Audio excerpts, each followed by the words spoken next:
இன்னைக்கு பேசுகிறாங்கல்ல, முரசொலியில் தலையங்கத்தில் எழுதியிருந்தாங்க, பார்த்தேன். அருவருக்கத்தக்கதாக இருக்குதான், அவமானமாக இருக்குதான். ஒரு நடிகையை வந்து என்ன அவர் தான் கூப்பிட்டு வர்றாரா? 1000 பேர் வராங்க, அதில் ஒருத்தர் வராங்க. விசிட்டர் பாஸ் யார் கேட்டாலும் கொடுக்க போகிறாங்க.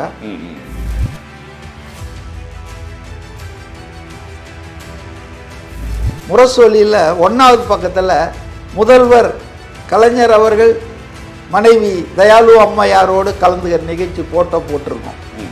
8வது பக்கத்தில் அதே நியூஸ் பேப்பரில் அன்னைக்கே 8வது பக்கத்தில் முதல்வர் கருணாநிதி துணைவி ராஜாத்தி அம்மாளோடு கலந்து கொண்டார் இந்த நிகழ்ச்சி இருக்கும்.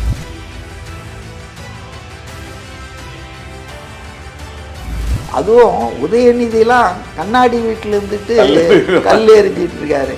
அவர் பேரே வந்துட்டு பாலிடால் பாம்பு. அவர் எதுக்கு பாலிடால் குடித்தார், ஏன் கார் ரேஸ் நடத்தினார், ஏன் துபாய்க்கு போகிறாரு நம்ம கேட்குறோமா?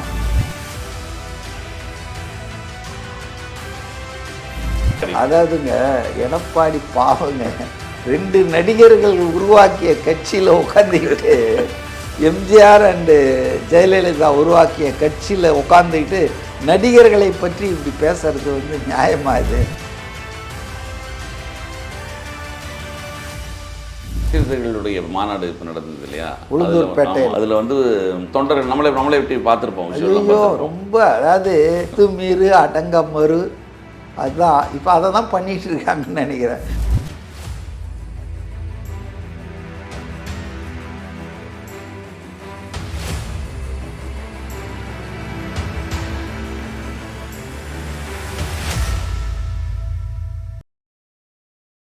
அதுவும் இவர் வந்து இந்த சிஎம் கருணாநிதின்னு சொன்னதுக்கு தப்புன்னு மன்னிப்பு கேட்குறேங்கிறது அவசியம் இல்லை. இது 2வது வாட்டி. ஏற்கனவே ஒரு வாட்டி அவரே வாய்த்தவரி கருணாநிதின்ட்டார். சரி சரி சரி சரி சரி கலைஞர் அப்படின்றார். என்ன கலைஞர் என்ன ஆக்ஸ்போர்ட் யூனிவர்சிட்டியில் படித்து வாங்கின பட்டமா? டாக்டர் அம்பேத்கர்னு எல்லாரும் சொல்லுவாங்க, தெரியுங்களா? இப்படி சில பேருக்கு அது பொருந்தி போச்சு. இவர் என்ன கலைஞர்னா என்ன, இவர் எதில் எந்த கலையில் இவர் வந்து ரொம்ப பெரிய தேர்ச்சி பெற்றார். அதனால் இதெல்லாம் தேவையில்லாத விஷயம். 2வது, தேவையில்லாமல் கருணாநிதின்ற ஒரு பிம்பத்தை உருவாக்காதீங்க. Is also a man like you and me. அவருடைய ப்ளஸ் மைனஸ் நிறைய இருக்குது. என் மகள் கனிமொழியின் தாய் ராஜாத்தி தர்மாம்பால் சொன்னவர் தானே அவர். இன்னைக்கு பேசுகிறாங்கல்ல, முரசொலியில் தலையங்கத்தில் எழுதியிருந்தாங்க, பார்த்தேன். அருவருக்கத்தக்கதாக இருக்குதான், அவமானமாக இருக்குதான். ஒரு நடிகையை வந்து என்ன அவர் தான் கூப்பிட்டு வர்றாரா? 1000 பேர் வராங்க, அதில் ஒருத்தர் வராங்க. விசிட்டர் பாஸ் யார் கேட்டாலும் கொடுக்க போகிறாங்க. ஒரு பிரபல நடிகை வந்து உட்காந்து, இல்லை அவங்க நட்பு ரீதியாக இருக்கிறவங்க ஃப்ரெண்டு, அவங்க வந்து பார்க்குறாங்க. ஏன் அவங்க இதுக்கே வந்தாங்களா? த்ரிஷா வந்துங்க அந்த பதவியேற்பு விழாவுக்கே மே 10க்கு வந்தாங்களா? சரி, அவங்க ஃபேமிலி ஃப்ரெண்டுங்க. இதில் என்னங்க இருக்கு?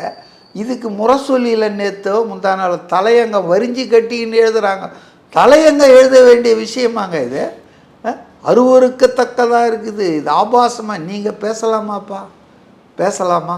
அதுக்கு தான் இப்போ தான் சொன்னேன், மனைவி துணைவி. இதே முரசொலிக்கு பதில் சொல்கிறேன்.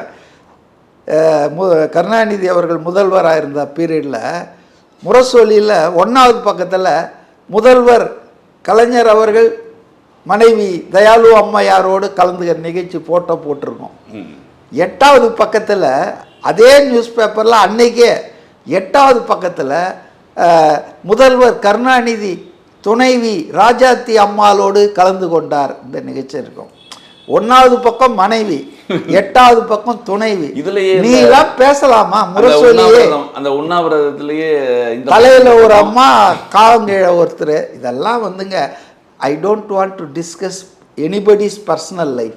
ஆனால் நீங்கள் ஒரு ஆள் மேலே சம்மந்தம் இல்லாமல் நீங்கள் சாணியை வீசுவீங்கன்னா உங்களுக்கு நீங்கள் யாருன்றதை சொல்லி தானே ஆகணும். You are forcing us to talk about you. நீங்கள் ஏன் இதெல்லாம் பர்சனல் விஷயத்தெல்லாம் பேசுகிறீங்க? அதனால் முரசொலி மாதிரி ஒரு பத்திரிகை வந்து தலையங்க எழுதுகிற அளவுக்கு தரங்கெட்டு போயிருக்கு. அதுவும் உதயநிதிலாம் கண்ணாடி வீட்டில் இருந்துட்டு கல் எறிஞ்சிட்டு இருக்காரு. அவர் பேரே வந்துட்டு பாலிடால் பாபு தான் அவர். எதுக்கு பாலிடால் குடித்தார், ஏன் கார் ரேஸ் நடத்தினார், ஏன் துபாய்க்கு போகிறாரு நம்ம கேட்குறோமா? மயிர் உள்ளவன் அள்ளி முடிஞ்சிக்கிறான், உனக்கு என்னப்பா பிரச்சனை? அதனால் வந்து தேவையில்லாமல் வல்கரைஸ் பண்ணுறாங்க. அதாவது சினிமா நடிகை என்ன, சினிமா நடிகை என்ன கேவலமா? இவங்க எல்லாருமே சினிமாவில் இல்லைப்பா, நீ சினிமாவில் இருந்தானப்பா மாமன்னன் கடைசியாக நடிச்சிட்டு தானே வந்த. அதனால் வந்துங்க இது வந்து நடிகரோட ஆட்சி இப்படி தான் இருக்கும். நடிகர் தானே இப்படி தான் ஆட்சி செய்வார்ன்றார் எடப்பாடி. அதாவதுங்க எடப்பாடி பாவங்க 2 நடிகர்கள் உருவாக்கிய கட்சியில் உட்காந்துக்கிட்டு, எம்ஜிஆர் அண்டு ஜெயலலிதா உருவாக்கிய கட்சியில் உட்காந்துக்கிட்டு நடிகர்களை பற்றி இப்படி பேசுறது வந்து நியாயமா? இது எடப்பாடியே விடுங்க, நம்ம அவர் காலம் முடிஞ்சு போச்சு, அவர் கதை முடிஞ்சு போச்சு. இல்லை நான் என்ன சொல்கிறேன்னு சொன்னால், எம்ஜிஆர் அவர்கள் ஆட்சி அமைத்து அதிமுக 77 முதல்வர் ஆன பிறகு கூட இதே முரசொலியில் நடிகர் கட்சின்னு தான் எழுதிட்டு இருந்தாங்க, அதிமுகன்னு எழுதவே இல்லை. ரொம்ப நாளாக நடிகர் கட்சின்னு தான் எழுதுனாங்க. இப்படி எழுதினாலே இன்னொரு 20 வருஷத்துக்கு அவங்க வரமாட்டாங்கன்றது தான் ஆட்சி. இப்போ அதை தான் எழுதிட்டு இருக்காங்க நடிகர் கட்சின்னு. அவர் ஸ்டாலின் அவர்கள் அப்படி தான் கேட்பாராமே, நடிகர் கட்சி என்னென்ன பண்ணுன்னு தான் கேட்பாராமே தேர்தலுக்கு முன்னாலெல்லாம். அதாவதுங்க அவங்களுக்கு வந்து விஜய் கொடுத்துருக்கிற ஷாக் லைஃப்பில் அவங்க மறக்கவே முடியாத ஷாக்குங்க. 2.5 வருஷம் ஆன கட்சி தனியாக போட்டியிட்டு கூட்டணியின் உதவி இல்லாமல் ஒரு 35% ஓட்டை வாங்கியிருக்காங்க எடுத்த எடுப்புலன்னா, இது வேற எங்கே நடந்து எம்ஜிஆரே முடியாதுதுங்க. இது எம்ஜிஆர் காட் ஒன்லி 33% ஓட்டு with the support of communist party, forward bloc and other small party. தனியாக நிற்கல அவர். அஃப்கோர்ஸ் அவருக்கு தனி பெரும்பான்மை கிடைச்சது. ஆனால் இங்கே அப்படி இல்லை, ஏடிஎம்கே டிஎம்கே மும்முனை போட்டி ஆகிப்போச்சு. அது வந்து 2 முனை தான், திமுக அதிமுக. அப்போ அதனால் வந்துங்க இவங்க இன்னும் எவ்வளோன்னா சொல்லிட்டு போட்டோம். ஜெயலலிதாவை இவங்க பேசாத அறுவர். அதாவது என்னன்னா, இப்போ சிவாஜி கிருஷ்ணமூர்த்தி, அப்புறம் தீப்பொறி ஆறுமுகம், வெற்றி கொண்டான், இவங்கெல்லாம் இதுக்குன்னே வச்சுருந்தாங்க, வளர்த்துட்டு இருந்தாங்க திமுகவில். அதாவது மாற்றுக் கட்சியினரை வசைப்பாடுவதற்கு. இப்போ அதே வேலையை உதயநிதியிலேருந்து எல்லாரும் செய்ய ஆரம்பிச்சிட்டாங்கன்னா, இப்போ அந்த கட்சியே வந்து எந்த லெவலுக்கு போயிருக்கு பாருங்க. அதுதான் ரொம்ப நமக்கு வருத்தமாக இருக்குது. நீங்கள் சொன்னீங்க ஊழல் இப்போ வந்து இந்த தாவேக்கா அரசாங்கத்தில் ஊழல் இல்லை அப்படின்ற மாதிரி சொல்லி, ஊழல் இல்லைன்னு சொல்ல ஒழிச்சிட்டு இருக்காங்கன்னு சொல்கிறீங்க. ஆனால் இப்போ நயனாரேந்திரன் சொல்கிறாரு, எல்லா எம்எல்ஏக்கள் மினிஸ்டரோட ஊழல் ஆதாரங்களை அப்புறம் நான் திரட்டி காட்ட போகிறேன், நான் எல்லாருமே கையில் ரெடியாக இருக்குது அப்படிங்கிறாரு. அடிப்படையில் ஊழல் இன்னும் ஒழியவே இல்லை, சும்மா சொல்கிறாங்கங்கிறாரு. இது பாருங்க, நான் ரொம்ப தெளிவாக சொல்கிறேன். ஊழலுக்கு எதிரான ஒரு யுத்தத்தை முதல்வர் விஜய் டே 1லேருந்து தொடங்கியிருக்காரு. அது விளைவு என்னன்னா, லஞ்ச ஒழிப்புத்துறையினுடைய இயக்குனர் மேலேயே கம்ப்ளைண்ட் ஒன்றும் அவரை தூக்கிட்டாங்க.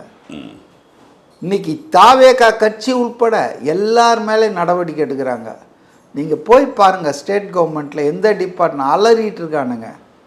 சஸ்பென்ஷன் தான், டிரான்ஸ்ஃபர் தான், காத்திருப்போர் பட்டியல், ஆக அலறி துடிச்சிட்டு இருக்கானுங்க. ஒரு பயம் வந்திருக்கு மக்கள்கிட்ட. ஒரு ஓஹோ பரவாயில்லையே, நம்மளை மதிக்கிறாங்களே சார், பைசாலாம் செலவு பண்ணல சார், உடனே வந்துடுச்சு சார் எனக்கு. இப்போ ஒன்றும் வேணாம், ஊழல் ஒழியலன்னு சொல்கிறவங்களுக்கு ஒன்றே ஒன்று சொல்கிறேன். நம்ம தமிழ்நாட்டில் இருக்க சென்ட்ரல் போர்டு ஸ்கூல் இருக்குது இல்லையா, இவங்களுக்கு வந்து நோ அப்ஜெக்ஷன் கொடுக்கறதுக்கும் ரினியூவல் லைசன்ஸ் பண்ணுறதுக்கும் முன்னால் இருந்த திமுக ஆட்சியில் சராசரியாக 30லேருந்து 35 லட்சம் வாங்கியிருக்காங்க இடைத்தரகர்கள். அந்த அரசகுமார் கூட அவர் குண்டாஸில் இப்போ இருக்கார். 400 கோடி ரூபாய் வசூல் செய்தாங்களாம். கிடைக்கிற தகவல்னால் டி நகரில் இதுக்குன்னு தனியாக பங்களா எடுத்து பணத்தை அப்படியே மூட்டையாக வச்சுருந்துருக்காங்க. இங்கே அரசகுமார் பணம் வந்துடுச்சின்னு தகவல் கொடுத்தாதான் அங்கே அன்பில் மகேஷ் ஆஃபீஸில் அந்த சர்டிஃபிகேட் கையெழுத்தாகும். இந்த புறா ஆட வேண்டும் என்றால் இளவரசர் பாட வேண்டும்னு ஒரு பாட்டு இருக்குல்ல, அந்த மாதிரி உங்களுக்கு என்ஓசி கிடைக்கணும் சென்ட்ரல் போர்டு அந்த ஸ்கூலுங்களுக்குன்னா, இங்கே நீங்கள் 30 லட்சத்தை கராராக வெட்டிடணும். கையில் காசு, வாயில் தோசை. இப்படி தான் 5 வருஷம் பண்ணியிருக்காங்க. 400 கோடின்றது குறைந்த தொகை. புதிய ஆட்சி வந்தோன்னு ராஜ்மோகன் அவர்கள் அந்த பள்ளி கல்வித்துறை ஆட்சி அப்ளை பண்ணவங்களுக்கெல்லாம் அடுத்த நாளே கூப்பிட்டு வாங்க வந்து ஆர்டர் அவங்க கிள்ளி பார்த்துக்கிறாங்களா என்ன ஆச்சு? ஏன்னா துட்டையும் கொடுத்துட்டு 30 லட்சம் காத்துட்டு இருப்பாங்களாம். ஆர்டர் வருமா வராதா பார்க்கலான்னு வாங்கலாம். ஆர்டர் அடுத்த நாளே வருது. 1000 ஸ்கூலுக்கு ஆர்டர் போட்டாருங்க. அப்படின்னு பார்த்தீங்கன்னா ஊழல் ஒழிஞ்சுதா இல்லையா? இப்போ அவங்களில் 50 பேர் இப்போ கம்ப்ளைண்ட் கொடுத்துருக்காங்க. போனால் எங்கள் ஆட்சியில் எங்ககிட்ட இவ்வளோ வாங்கினாங்க அவ்வளோ. இப்போ தேடிட்டு இருக்காங்க. அன்பில் மகேஷ் அவங்க தம்பி எல்லாரும் எப்போ வேணாலும் அரெஸ்ட் ஆகலாம். புரியுதுங்களா? அப்போ இது வந்து ஊழலை ஒழித்த நடவடிக்கை இல்லைன்னு நாயனார் நாகேந்திரன் சொல்லுவார். ஏன் சொல்லுவார்னா அவர் ஓட்டுக்கு துட்டு கொடுக்கறதுக்கு நிறைய கோடி தாம்பரத்தில் அனுப்பிச்சு மாட்டி இப்போ 4 கோடி பேருக்கு 4 கோடி 40 கோடி போச்சு. வெளியே சொன்னது 4 கோடிங்க ரெக்கார்ட் பர்பஸுக்கு. 40 கோடி எடுத்துணும். 50 லட்சத்துக்கு மேலே செலவு பண்ணக்கூடாது. புரியுதுங்களா? ஆனால் நீலாம் யோக்கியன் மாதிரி வந்து பேச ஆரம்பிச்சிட்டேன்னு மக்களுக்கு ஓட்டுக்கு பணம் கொடுத்து ஓட்டை திருடுற ஆள் நயினார் நாகேந்திரன்.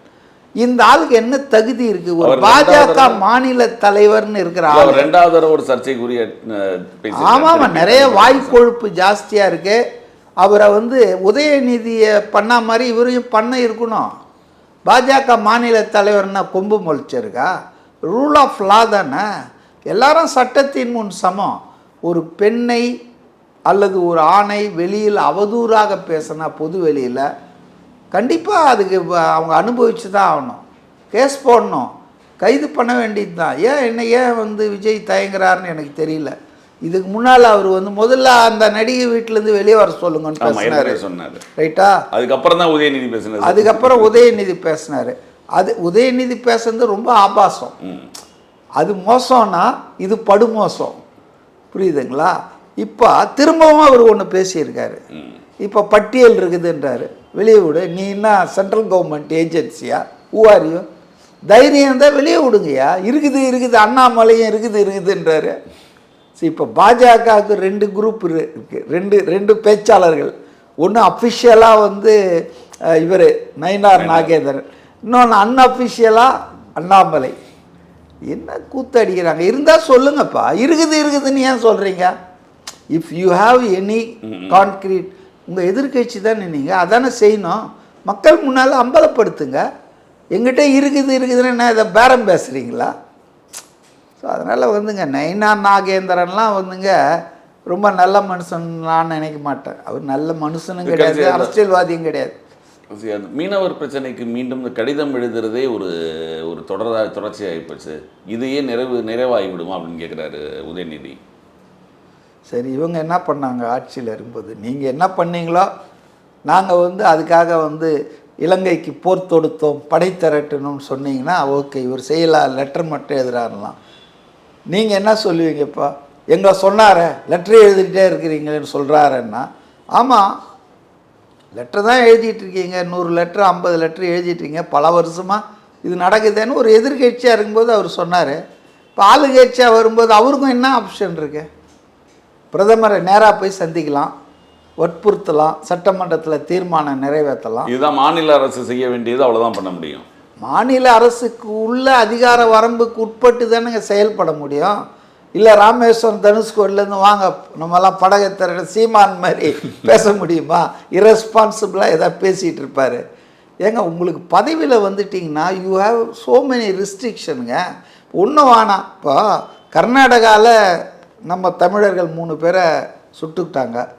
அவங்க போலீஸை வனத்துறை என்ன சொல்கிறாங்கன்னா இவங்க வந்து விலங்குகளை வேட்டையாட வந்தாங்க யாரை வேட்டையாட வந்தாலும் சுட்டது தப்பு. நீங்கள் அவங்க மேலே வழக்கு பதிவு பண்ணுங்கள், அவங்களுக்கு சிறை தண்டனை வாங்கி கொடுங்க, கோர்ட்டுக்கு கொண்டு போங்க, சிக்கலே கிடையாது. தப்பு பண்ணால் தண்டிக்கப்பட வேண்டும். ஆனால் உயிரை எடுக்கிற அளவுக்கு ஏன் பண்ணீங்க? சரி, அதனால் அவங்க கொன்னதை யாரும் நியாயப்படுத்த முடியாது. இப்போ அதுக்காக தமிழ்நாட்டில் என்ன பண்ண முடியும்? கர்நாடகாவுக்கு படையெடுக்கலாமா? சிவகுமார் அவர்கள் சொல்கிறதும் தப்பு. எங்கள் உள்ளுகாரம் சட்ட ஒழுங்கில் நீங்கள் தலையிடக்கூடாதுன்றாரு. இலங்கையில் அண்டை நாட்டிலே தலையிட்டவங்க நாங்கள். தமிழன் எங்கே பாதிக்கப்பட்டாலும் அநியாயமாக அவனுக்கு எதிராக அநீதி இழைக்கப்பட்டால் குரல் கொடுப்போம். அதில் வந்து இதில் எங்கேருந்து தலையிடுறது எங்கேருந்து இருக்குது? நீங்கள் ஒரு ஆள் தப்பு பண்ணுறான் உங்கள் மாநிலத்தில் எங்கள் ஆள்னா அவன் மேலே புக் பண்ணுங்க, எஃப்ஐஆர் போடுங்க, அரெஸ்ட் பண்ணுங்க, கோர்ட்டில் சப்மிட் பண்ணி ப்ரூவ் பண்ணுங்க, தண்டனை கொடுங்க. எத்தனையோ சிறைகளில் தமிழர்கள் இருக்காங்களே, மலையாளிகள்லாம் துபாய் சிறையிலலாம் இருக்காங்க ஏராளமானவர். அதுக்காக பொங்கி எழ முடியாது. ஆனால் கொலை பண்ணியிருக்கீங்க நீங்கள். சுடான்னா கூட காலுங்கீழே தாங்க சுடணும். நீங்கள் எப்படி உயிர் போகிற அளவு சுட்டிருக்கீங்களா? அது தப்பு, அது கேட்கக்கூடாதா? இப்போ இறுதியாக இப்போ விடுதலை சிறுத்தைகளுடைய மாநாடு இப்போ நடந்தது இல்லையா, உளுந்தூர்பேட்டையில். அதில் வந்து தொண்டர்கள் நம்மளே விட்டு பார்த்துருப்போம். ஐயோ, ரொம்ப அதாவது அடங்க மறு அப்படின்வாங்க அவங்க கோஷம். அத்துமீறு அடங்க மறு, அதுதான் இப்போ அதை தான் பண்ணிகிட்டு இருக்காங்கன்னு நினைக்கிறேன். இப்படி கடமை கண்ணியம் கட்டுப்பாடு அண்ணா சொன்னார்ன்ட்டு இதில் ஒன்று கூட உதயநிதியும் மற்றவங்களும் கடைப்பிடிக்கிறது இல்லை. கண்ணியமாகவும் பேசுறது இல்லை, கடமையும் வந்து பண்ணுறதில்ல, கட்டுப்பாடு அறவே அதே மாதிரி தான் இப்போ விசிகாவில் பார்த்தீங்கன்னா சாலையில் வந்து உட்காந்துக்கிறாங்க, பேனர் கட்டுறாங்க, அனுமதி இல்லாமல் எடுத்தால் அதுக்கு ஒரு பெரிய தகராறு. தஞ்சாவூரில் அது ஒரு பிரச்சனையாச்சு, போலீஸ்கார் அடித்தது. ஆமாம், நீங்கள் பாருங்கள். இப்போ அவருக்கு 60 வயசுக்கு மேலே ஆயிடுச்சுல்ல. எனக்கு கரூர் மாதிரி ஏதாவது ஆயிடுமோன்னு பயந்து அந்த கூட்டத்தை கரூர் இஷ்யூ மாதிரி உடனே காவல்துறை என்ன பண்ணுச்சு, எப்படி பர்மிஷன், ஸ்டாண்டர்ட் ஆப்ரேட்டிங் ப்ரோட்டோகால்னு ஒன்று பண்ணிட்டு இருப்பாங்க இல்லையா திமுக ஆட்சியில். 5001 வந்தால் நிறுத்திடுவாங்களே, அதை மாதிரி ஏன் பண்ணலைன்னெலாம் இப்போ நியாயமான கேள்வி நான் கேட்குறேன். உளுந்தூர்பேட்டையில் கரூர் 2 மாதிரி ஒன்று வந்துருந்ததா? யார் பொறுப்பேற்றுக்கணும்? தாவே காட்சி தானே பொறுப்பேற்றுக்கணும். இப்போ அந்த கட்சிக்கு பொறுப்பு இருக்குது, அதெல்லாம் வேறு விஷயங்க. ஆனால் இது மாதிரி கூட்டம் வருதுன்னா முதல்ல அது கண்ட்ரோல் பண்ணியிருக்கணும், ரெஸ்ட்ரிக்ட் பண்ணியிருக்கணும்.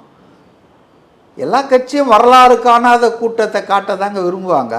10 லட்சம் பேர் சொல்கிறாங்க. உங்கள் ஸ்டாண்டிங் ஆப்ரேட்டிங் ப்ரொசீஜர் இருக்க ப்ரோட்டோக்கால் என்னாச்சு? எஸ்ஓபி போட்டிங்கல்ல அரசியல் கட்சிகளுக்கு, அப்போ அதெல்லாம் தூக்கி வச்சிட்டிங்களா? கூட்டணி ஆட்சி விசிகான்றதால காவல்துறை என்ன பண்ணிச்சு? நான் அன்னைக்கும் கேள்வி கேட்டேன் கரூர்லேயும், இன்றைக்கும் கேட்குறேன். இவ்வளோ ஏதாவது ஆயிருந்ததுன்னா அவருக்கு என்ன ஆகும்? மூச்சு திணற ஆயிருக்குங்க, தள்ளுறானுங்க பிடிச்சி. எங்க ஒரு ஸ்டேஜில் அவ்வளோ பேராங்க இருப்பாங்க. ஒரு ஸ்டேஜில் ஒரு 10 பேர் இருக்கலாம், முக்கிய தலைவர்கள், பேச்சாளர்கள். ஏன்னா 300-400 பேர் ஏறினா ஸ்டேஜே விழுந்துடும் போல இருக்க. அவங்களாலே கண்ட்ரோல் பண்ண முடியல. அவங்க ஒழுங்கீனம். அதாவது திருமாவளவன் வந்து அன்கொஸ்டின்டு லீடருங்க, அதில் ஒன்றும் சந்தேகமே இல்லை. ஆனால் நீங்கள் சொல்கிறத உங்களை மதிக்கிறோம் இல்லை. இந்த மொபைலில் வந்து செல்ஃபி எடுக்கிறது, ரீல்ஸ் எடுக்கிறது, அந்த கலாச்சாரம் பெருகிடுச்சின்னு வச்சுங்க. பட் இருந்தாலும் இது safety and security of lakhs of people. 10 லட்சம் பேர் எப்படி சேர்ந்தாங்க எனக்கு எவ்வளோன்னு தெரியாது. இவங்க எக்ஸாஜரேட் பண்ணுறாங்களா? பட் விசிகா நண்பர்கள்லாம் போடுறாங்க 10 லட்சத்தோட அதிகம். ஒவ்வொரு நாள் ஒரு கூட்டம் நிறைய கூடுது. ஏற்கனவே அவங்க விழுப்புரத்தில் இருந்ததுலேயும் கூட்டம் அதிகம் தான். இல்லை, கூட்டத்தை கூட்டுறாங்க. கூட்டுறதுக்கும் நிறைய விஷயம். விஜய்க்கு கூடுது, மற்றவங்களுக்கெல்லாம் கூட்டுறாங்க. They spend money for that. அதை நான் மறுக்க மாட்டேன். இப்போ தாவேக்காவில் விஜய் நடத்துகிற மாநாடுகளுக்கு வர்ற கூட்டம் என்பதும் அது தன்னெழுச்சியாக வர்றது. மற்ற எல்லா கட்சிகளுக்கும் அந்த மாதிரி ஒரு கூட்டம் அதெல்லாம் ஒன்றும் இல்லை. ரொம்ப முயற்சி பண்ணி, ரொம்ப செலவு பண்ணி தான் திரட்டியிருக்காங்க. திரட்டப்பட்ட கூட்டம் தான் இந்த கூட்டம் என்பது. அது தப்புன்னு நான் சொல்ல. இப்போ தமிழ்நாட்டில் இல்லை, பிரதமருக்கே அப்படி தான் கூட்டிகிட்டு இருக்காங்க, வடநாட்டில் கூட. பட் என்ன வித்தியாசம்னா விஜய்க்கு மட்டும் அந்த கூட்டம் தன்னெழுச்சியாக தானே வராங்க. எந்த செலவும் அவங்களுக்கு இல்லை. ஓட்டுக்கு எப்படி பணம் கொடுக்காமல் ஜெயிச்சாங்களோ அதே மாதிரி தான். ஸோ திருமாவளவனுக்கு சப்போர்ட் இருக்குது, மக்கள் ஆதரவு இருக்குது, ஒரு முக்கியமான கட்சியாக அவர் இருக்கிறாரு. என்னை கேட்டால் திமுக, அதிமுக, தாவேகா, அடுத்தது விசிகா வரக்கூடிய வாய்ப்பு தான். அடிப்படை கட்டமைப்போடு இருக்காங்க. இல்லை, எல்லா ஊர்லேயும் இருக்காங்க, எல்லா மாவட்டத்திலும் இருக்காங்க. இப்போ நாம் தமிழர்லாம் ரொம்ப சிரித்து போச்சுங்க. அதுவும் அங்கீகரிக்கப்பட்ட கட்சின்னு சொன்னால் கூட. சீமான் கூட சொல்லியிருக்காரு, இதில் நான் இந்த கூட்டத்தெல்லாம் கண்ட்ரோல் உங்களால் பண்ண முடியல, எங்கள் கூட்டம் மாதிரி ஒரு பிரபாகரனின் பிள்ளைகள் மாதிரி யாரும் இல்லை. ஆமாம், அவங்க கூட்டத்தில் இவரே கீழே போய் அடிப்பார் ஆளுங்களை. அதாவது வந்து இது வந்து அந்த மாதிரி இல்லைங்க. அதில் சேர் போட்டு அழகாக உட்கார வைப்பாங்க. இது கட்டுக்கடங்காத கூட்டம். எனக்கு என்னென்னா காவல்துறை ஏன் இப்படிலாம் ரிலாக்ஸ்டாக இருக்காங்க? நீங்கள் தோழமை கட்சின்றதால கொஞ்சம் ரிலாக்ஸாக இருந்தால் கூடங்க ஏதாவது நடந்தால் உங்கள் தலையில் தானே வரும். ஸோ எஸ்ஓபின்றது விட்டீங்களா? இப்போ என்ன ஆச்சு? எலெக்ஷன் வரைக்கும் விஜய்க்கு அதை வச்சு தண்ணி காட்டினாங்க. 5000 டோக்கன் 5001ன்னா வெளியே நிற்க வச்சுருவாங்க. இப்போ எப்படி 10 லட்சம்லாம் வந்தது? போலீஸ் என்ன நடவடிக்கை எடுத்தாங்க? அதில் எனக்கு என்னென்னா எதுவும் நடக்காமல் போச்சு. அவருக்கும் உடல்நிலை இவ்வளோ செலவு பண்ணி ஒரு விரிவான உரை நிகழ்ச்சி 1.5 மணி நேரம் பேசணும்னு இருந்திருக்காரு. கடைசி 5 நிமிஷம் தான் பேசினார். நல்ல வேலை அதில் ஒரு நல்ல விஷயத்த சொல்லிட்டார். இல்லைன்னா அந்த ஆளூர் ஷானாவாஸ் இன்னும் கத்திக்கிட்டே இருப்பார். அதில் ஒரு தெளிவாக சொல்லிட்டார், இருந்தா இருறா இல்லைன்னா போயிடுறா டிஎம்கேக்குன்னு. அதாவது என்னுடைய நம்ம விசிகாவின் அரசியல் பயணம் என்பது இனி தாவேகாவுடன் தொடரும்னு சொல்லி அலையன்ஸ் உண்டு. ரெண்டாவது நேற்று சந்திச்சுட்டு வெளியே வந்து பத்திரிகையாளர் சந்திக்கும் போது என்ன சொல்கிறாருன்னா, சட்டமன்ற கூட்டத்தொடர் முடிஞ்சவொன்னும் தாவேகா கூட்டணி கட்சிகளுடைய 2வது கூட்டம், முதல் கூட்டம் நடந்தது, 2வது கூட்டம் நடத்தப்படும். அதில் அதுக்கு பேர், கூட்டணிக்கு பேர் யார்? ஒருங்கிணைப்பாளர். தலைவர் விஜய் தான். ஒருங்கிணைப்பாளருக்கு தான் 3-4 பேர் அடி போடுறாங்கல்ல. சிதம்பரம், வைகோ, திருமாவளவன், இப்படி எல்லாரும் அடி போடுறதால அப்போ அதை முடிக்க முடியல அன்னைக்கு மீட்டிங்கில். அதனால் அதை அப்படியே தள்ளி வச்சுட்டாங்க. அநேகமாக இந்த 2வது கூட்டம் நடக்கும்னு இவர் சொல்லியிருக்கிறதால அதில் வரும். இந்த அலையன்ஸ் ஃபார்ம் அப் ஆகிடுங்க. அதில் ஒன்றும் சிக்கலே கிடையாதுங்க. இப்போ எனக்கு என்னன்னா திமுக என்ன பண்ண போகுது? ஒரு பக்கம் அனிதா ராதாகிருஷ்ணன் சொல்கிறாரு, அண்ணன் சிவாலாம் அடுத்த 6 மாதத்தில் மத்திய அமைச்சர்கள்ன்றாரு. போயிடுவாங்களா? கனிமொழி சோமு அவங்க நாடாளுமன்ற உறுப்பினர் என்ன சொல்கிறாங்கன்னா, அரசியலில் பகைவர்களும் இல்லை, நிரந்தரமாக நண்பர்களும் இல்லை அப்படின்றாங்க. அப்போ இந்த வகுப்புவாத மதவெறி சக்தியும் நண்பர்களாக இருப்பாங்களா? தமிழ்நாட்டு பொதுநலன் கருதி ஏதாவது நடக்க வாய்ப்பு இருக்கா? ஏற்கனவே கூட்டணி வச்சு இருந்தவங்க தானே. அதனால் அவங்களுக்கு வந்து என்னை பொறுத்த வரைக்கும் இந்த டீலிமிட்டேஷன் பில்லுக்கு நேரடியாகவோ மறைமுகமாகவோ ஆதரவு கொடுக்க திமுக தயாராகிடுச்சுங்க. அப்படி அதை செஞ்சு பாஜகவோடு அவங்க ஐடென்டிஃபை ஆனாங்கன்னா that is the end of DMK. எழுதி வச்சுங்க. ஏன்னா ஆமை புகுந்த வீடும் அமீனா புகுந்த வீடும் உருப்படாதுன்னு அந்த காலத்தில் சொல்லுவாங்க. எந்த அளவுக்கு உண்மைன்னு தெரியாது. பாஜகவை தொட்டவன் பூரா கெட்டாங்க. அது ஒரு 5 மினிஸ்டர்ஸ்க்கு வாய்ப்பு சான்சஸ் இருக்குல்ல இவங்களுக்கு. டிஎம்கே மினிஸ்டர்ஸுக்கு வாய்ப்பு இருக்குது, அவங்களுக்கு நல்ல வருங்காலம் இருக்குது. ஆனால் கட்சி காலி ஆகிடுமா? இப்போ உங்கள் கட்சி என்பது எதற்காக தோற்றுவிக்கப்பட்டது? நேற்று ஒருத்தர் யாரோ ஆதவ அர்ஜுனா தானா நல்லா சில நேரங்களில் நல்லா நச்சுன்னு கொடுத்துட்றாரு அவர். இந்த ஏவாவேலு சட்டமன்றத்தில் பேசும்போது தம்பட்டம் அடிச்சுக்கிறாங்க, பெரியார் கொள்கை தலைவர் அப்படின்னு சொன்னார் இல்லையா? நாங்கள் தம்பட்டம் அடிச்சுக்கிறோன்னெலாம் சொல்கிறீங்க. எங்கள் ஆஃபீஸில் பெரியாருக்கு செலவு வச்சுருக்கோம், உங்கள் அண்ணா அறிவாலயத்தில் பெரியாருக்கு செலவு இருக்குதான்னு கேட்டார். நல்ல கேள்வி தானே இது. நான் கேட்குறேன், ஏன் பெரியார் சமூக நீதி பெரியாரின் பேரன்றாங்க, அண்ணா கலைஞரை விட்டு அப்போ பெரியாருக்கு கொடுக்கக்கூடாதா? ஏன் கொடுக்கல? முரசொலி மாறனுக்கு செலவு வைக்கிறாங்க. அவர் என்ன கிஷ்டர்னு தெரில. முரசொலி மாறன் சொந்தக்காரே பிரிஞ்சுட்டாங்கல்ல, அதனால வைக்காம இருந்தாங்களோ. ஏங்க தீக்காவுக்கு பிரிஞ்சு அதெல்லாம் வந்து எவ்வளோ நாள் ஆச்சு. அப்புறம் நட்பு ஆகி பெரியார் தான் எங்கள் இடத்த காலியாக வச்சுருந்தாரு. அந்த போஸ்டிங் தலைவர் பதவி வந்து ஏன் காலியாக வச்சிருக்க? அண்ணா வந்து என்னைக்கு இருந்தாலும் தந்தை பெரியாருக்காக தான் அது வச்சிருக்காரு. இவர் வந்து எடுத்துக்கிட்டார்ல திருப்பி. யார்? இவர் எடுத்துக்கிட்டாருங்க. இவர் வந்து அந்த காலியாலாம் வைக்க எடுத்துட்டாரு. ஆனால் தீக்காவோட உறவு இல்லைன்னு இல்லைல்ல, தொப்புள் கோடி உறவு இல்லை. ஆமாம். அப்படி இருக்கும்போது ஏன் அந்த தாய்க்கு வந்து நீங்கள் செலவைக்கல? அது நல்ல கேள்வி தானே. இனியாவது திமுகவா இந்த மாதிரிலாம் பேசி மாட்டிக்கூடாது. மிக்க நன்றி சார். தமிழகத்தின் அரசியல் சூழல் பற்றி எங்களிடம் தெரிவித்தது மிக்க நன்றி. நிகழ்ச்சியில் கலந்து கொண்டதுக்கு மேலோட நன்றி சார்.